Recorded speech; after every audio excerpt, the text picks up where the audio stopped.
Al-Tahira, c'est l'église emblématique de Karakosh dans la plaine de Ninive.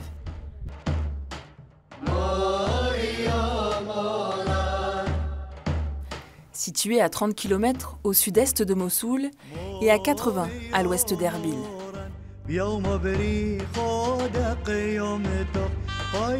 C'était la plus grande ville syriaque catholique du monde avant l'offensive de Daesh et la fuite de ses habitants dans la nuit du 6 au 7 août 2014. Jusqu'aux années 1980, la ville est exclusivement chrétienne. Progressivement, plusieurs dizaines de familles musulmanes s'y installent dans le cadre de la politique d'arabisation de la plaine de Ninive, mise en œuvre par Saddam Hussein.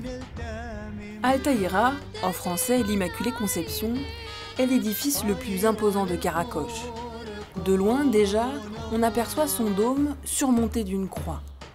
En 2008 encore, le clocher carré situé au-dessus de la porte principale contenait une grande horloge dont chaque angle était doté d'un crucifix.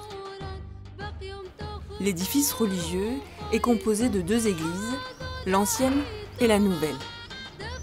La nouvelle est impressionnante par sa taille, 54 mètres de long et 24 de large. C'est la plus grande église syriaque catholique de tout le Moyen-Orient. Ses travaux de construction s'étalent de 1932 à 1948. طبعا هذه الكنيسة كانت يعني حقيقة مفخرة لهالمنطقة كلها وبصورة خاصة إلى قراقوش.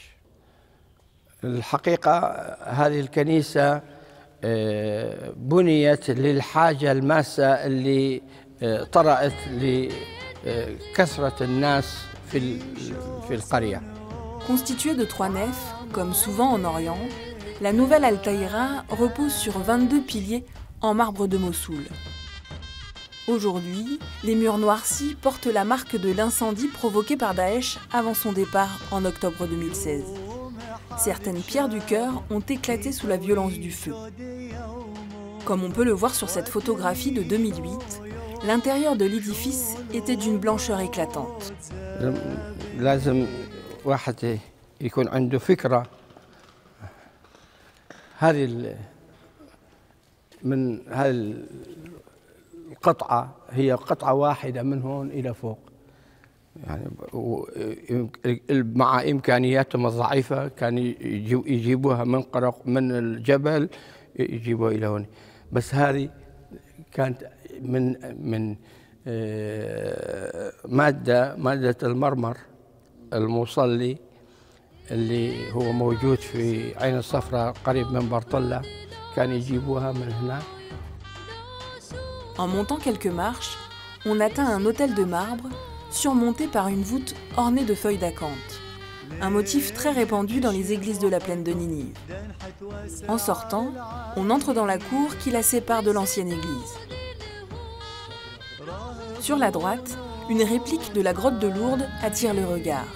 Elle est restée en bon état, contrairement à la chapelle Saint-Dominique, juste derrière. Elle est entièrement détruite par les flammes.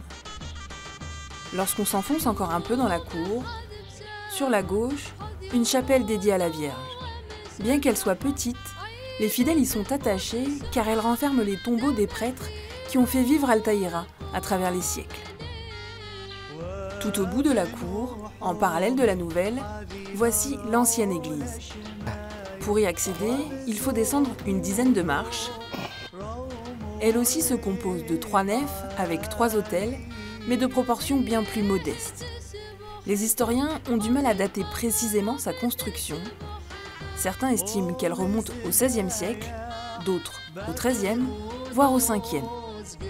En dépit des saccages et du temps, l'église abrite encore de précieux vestiges, comme ses écritures ou encore ce baptistère sculpté de forme hexagonale.